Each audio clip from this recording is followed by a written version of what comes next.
तो गाइस कैसे हैं आप सब लोग। दी बुक ऑफ एस्पर के एपिसोड 544 के साथ हाजिर। तो लास्ट एपिसोड के एंड पे हमने देखा था कि हमारे जू फैन की फाइटर्स की टीम वहां पर इंटर होती है। जैसे वो लोग वहां पर इंटर होते हैं तो मास्टर जैंग भागते हुए आगे बढ़ते हैं और कहता है कि जू फैन तुम यहाँ पर वापस आ गए और देखो तो जरा सभी लोग कितने ज्यादा पावरफुल हो चुके हैं। तुम्हारा बहुत बहुत शुक्रिया मुझे इतना बड़ा सरप्राइज देने के लिए। और वो उसे गले लगाने के लिए आगे बढ़ता है, जबकि हमारा जू फैन उसे किक मारते पीछे हटा देता है और कहता है कि दूर हो मुझसे, तुम सभी मोटे लोग यहाँ पर मुझे हक क्यों करना चाहते हो। जबकि मास्टर जू फैन वहां पर मास्टर जैंग वहां पर सोच रहे होते हैं कि मुझे लगा ही था कि यहाँ पर कुछ भी कर सकता है और यही वो बंदा है जो यहाँ पर किसी भी किस्म का मिरेकल क्रिएट कर सकता है और उसने वाकई में करके दिखा दिया। दूसरी तरफ से मास्टर फी और दूसरा मास्टर भी वहां पर यही सोच रहे होता है कि मास्टर वुशवी ने यहाँ पर वाकई में एक बहुत ही अच्छे जेम को तलाश करके लाया और इसे इस बार के कंपटीशन में बेचने का फैसला बिल्कुल ठीक था। इसके साथ ही ग्रिजली बियर को दिखाते हैं। ग्रिजली बियर बेचारे के छक्के छूट चुके होते हैं। वो सोच रहा होता है कि मास्टर क्या तुम्हें लगता है कि हम लोग इथेरियल स्टेज के मास्टर्स को हरा सकते हैं, क्योंकि हम में से कोई भी इथेरियल स्टेज में नहीं है। के बाद रूहुआ भी काफी ज्यादा हैरान होती है। रूहुआ कहती है कि थोड़ी देर पहले तक यानी 3 दिन पहले तक जब हम लोग इनसे मिले थे उस वक्त तो ये सभी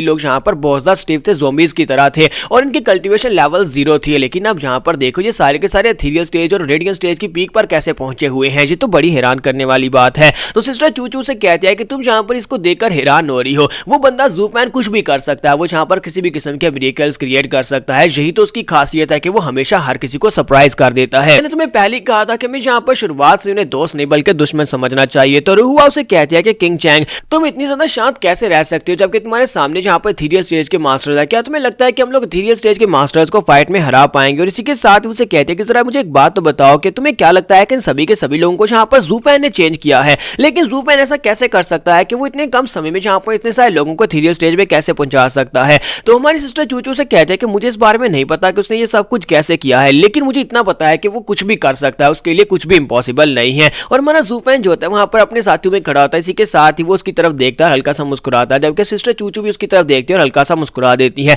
मुझे पता नहीं क्यों ऐसा लगता है कि सिस्टर चूचू जो है पिछली बार की तरह यहाँ पर फिर से हमारे जू फैन के लिए थ्रेट बनने वाली है, क्योंकि कोई भी इसको बंदी बनाकर यूज कर सकता है। मुझे ऐसे सीन बिल्कुल भी पसंद नहीं आते। जबकि जहाँ पर रूहुआ जो होती है वो सोच रही होती है कि मुझे लगता है कि अगर ये मॉन्स्टर ये सब कुछ कर सकता है तो फिर हम लोग इससे अपनी फाइट को नहीं जीत पाएंगे। और इसी के साथ ही उस एल्डर को भी दिखाते हैं जो अरीना में खड़ा होता है। वो कहता है कि कुछ दिन पहले तक जब ये लोग यहाँ पर इंटर हुए थे तब ये सभी के सभी लोग यहाँ पर बहुत ज्यादा कमजोर थे, ये रेडियंट स्टेज में थे। लेकिन अब जब ये सभी लोग यहाँ पर अरीना में आ रहे हैं तो इन सभी में से 6 लोग यहाँ इथेरियल स्टेज में पहुंच चुके हैं। ऐसा कैसे हो सकता है कि सिर्फ 10 दिन में यहाँ पर 3 दिन में इन लोगों ने अपने आप को इतना स्ट्रॉन्ग कैसे बना लिया है। तो सही पर मास्टर जुन जो होते हैं उसे कहते हैं कि इन लोगों ने ज़ोंबी पिल को यूज किया। तो ये बात सुनने के बाद एल्डर कहता है कि इन लोगों की हिम्मत कैसे हुई यहाँ पर ज़ोंबी पिल्स को यूज करने की। ये तो लोअर 3 सेक्टर्स में से एक सेक्टर है। डीमन स्कीमिंग सेक्टर वाले बहुत ज्यादा कमजोर हैं, इतनी सारे कमजोर है कि उनके पास इतने रिसोर्सेज नहीं है कि वो ज़ोंबी पिल को यूज कर सके। मुझे लगता है कि इस बार डबल ड्रैगन गैदरिंग में बहुत ज्यादा इंटरेस्टिंग मजा आने वाला है और बहुत ज्यादा कुछ उथल पुथल होने वाली है, यानी कि कुछ ऊपर वाले सेक्टर मिडिल 3 सेक्टर्स भी चेंज होने वाले हैं। साल की एल्डर उन सभी लोगों से कहता है कि अब ठीक है सभी लोग अब यहाँ पर आ जाओ और आकर अपने अपने नंबर निकालो।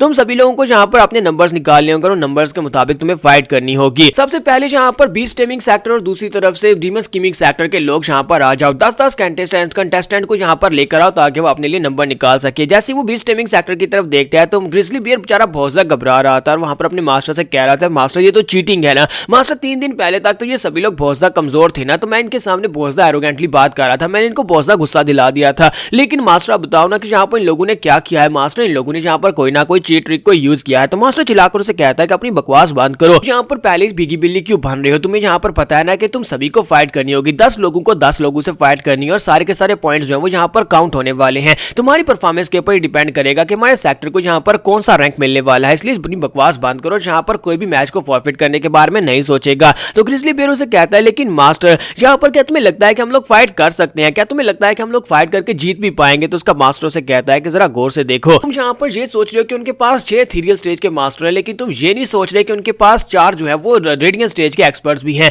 यानी कि अगर हम लोग वहां पर 6 फाइट्स को हार जाएंगे तो कम से कम 4 फाइट्स को तो जीत पाएंगे। अगर हम 4 फाइट्स को जीत जाते हैं तो अगली फाइट में हम लोग मिस्टिकल हेवनली सेक्टर को हराकर उन पॉइंट्स को कवर अप कर सकते हैं। क्या तुम इस बारे में नहीं सोच रहे। तो ग्रिजली बियर कहता है हाँ मास्टर तुमने बिल्कुल ठीक कहा, वहां पर काफी सारे लोग रेडियंट स्टेज में ही हैं, यानी कि 4 लोग रेडियंट स्टेज में, उन 4 लोगों को अगर हम लोग हरा देते हैं तो वो 4 पॉइंट्स वहां से ले लेंगे और बाकी के पॉइंट्स हम लोग हेवनली मिस्टिकल सेक्टर को हरा कर ले सकते हैं। एक्चुअली वहां पर वो जो लड़का जो 3rd लेयर में है वो रेडियंट स्टेज के तीसरे लेवल पर सबसे ज्यादा कमजोर है। अगर उसका मुकाबला मेरे साथ हो जाता है तो फिर मैं बड़ी आसानी से फाइट को जीत जाऊंगा। तो उसका मास्टर उसके सर में थप्पड़ मारता और कहता है बेवकूफ कहीं कि तुम हमारे एलीट डिसाइपल हो, बाकी सभी जूनियर ब्रदर से सबसे ज्यादा स्ट्रॉन्ग तुम ही, और तुम यहाँ पर सबसे कमजोर ओपोनेंट से फाइट फाइट करना चाहते हो, तुम्हें किसी और ओपोनेंट से फाइट करनी होगी, तुम रेडियंट स्टेज के 6 लेवल के ओपोनेंट से फाइट करो जो कि सबसे ज्यादा पावरफुल है रेडियंट स्टेज में, और दूसरी तरफ से किसी और जूनियर ब्रदर को उससे फाइट करने दो। एल्डर वहां अपने डिसाइपल से कह रहे होता है कि तुम्हें यहाँ पर कम से कम अपनी 4 फाइट्स को लाजमी जीतना है, वहां पर जो रेडियंट स्टेज के 4 एक्सपर्ट्स हैं उन सभी को हराना होगा। जबकि हमारा ज़ू फैन सोच रहा था लगता है मेरी पीठ पीछे कोई मेरी बुराइयां कर रहा है। इसी के साथ ही एल्डर उनसे कहते हैं कि तू जल्दी से यहाँ पर आ जाए और अपने लिए आकर एक एक नंबर चूज करें।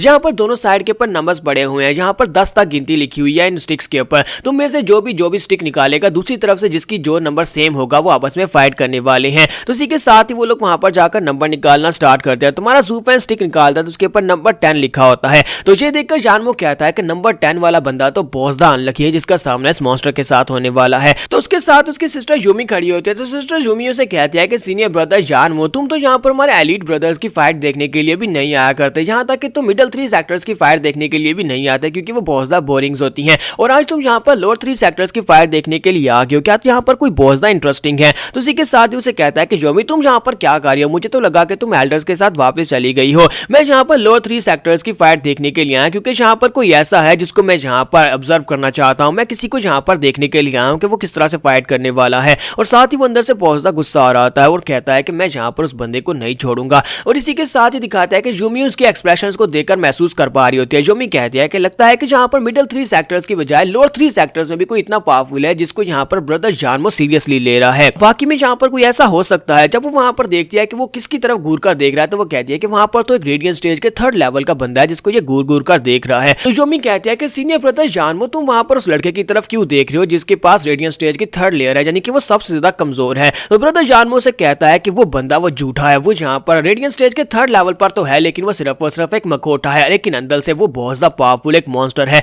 वो बिल्कुल ऐसे ही है जैसे कि एक भेड़ है लेकिन जब टाइगर उसके ऊपर अटैक करने के लिए आता है तो वो टाइगर को भी खा जाता है। लास्ट टाइम तो मैं यहाँ पर, लेकिन वो यहीं पर खामोश हो जाता है। वो भी यहाँ पर उसे बताने वाला था कि लास्ट टाइम वो मरते मरते बचा। सिस्टर यूमी से कहती है कि ब्रदर लास्ट टाइम क्या हुआ, वो उसे कहती है बताओ ना ब्रदर लास्ट टाइम क्या हुआ। तो जानवो से कहता है नहीं कुछ भी नहीं, लास्ट टाइम कुछ भी नहीं हुआ, तुम इस बारे में मत पूछो तो अच्छा है। फिर साथ ही वो सोच रहा होता है कि मैं यहाँ पर इसे कैसे बताऊं कि लास्ट टाइम मैं एक रेडियंट स्टेज के 3rd लेयर के बंदे से मरते मरते बचा हूं। जबकि यूमी वहां पर सोच रही होती है कि अचानक से मेरा सीनियर ब्रदर यहाँ पर इतना ज्यादा गुस्सा क्यों हो रहा है। ये एक बहुत ही पावरफुल इंसान है जो यहाँ पर लोअर सेक्टर के किसी भी अपोनेंट को अपना अपोनेंट समझता ही नहीं है, लेकिन एक 3rd रेडियंट स्टेज के एक्सपर्ट को देखकर ये इतना ज्यादा गुस्सा हो रहा है। तो आखिर इस लड़के का बैकग्राउंड क्या है और ये लड़का इतना ज्यादा गुस्सा कैसे दिला सकता है इसको, ये बहुत ज्यादा इंटरेस्टिंग है। तो यहाँ पर हम लोग अपनी एपिसोड 544 का एंड करेंगे। नेक्स्ट एपिसोड में कंपटीशन स्टार्ट होगा बीस्ट गेमिंग सेक्टर और डीमंस गेमिंग सेक्टर के दरमियान में। तो एपिसोड की एक्सप्लेनेशन अच्छी लगी हो तो कमेंट करके जरूर बताइएगा, वीडियो को लाइक करना मत भूलिएगा। Thank you.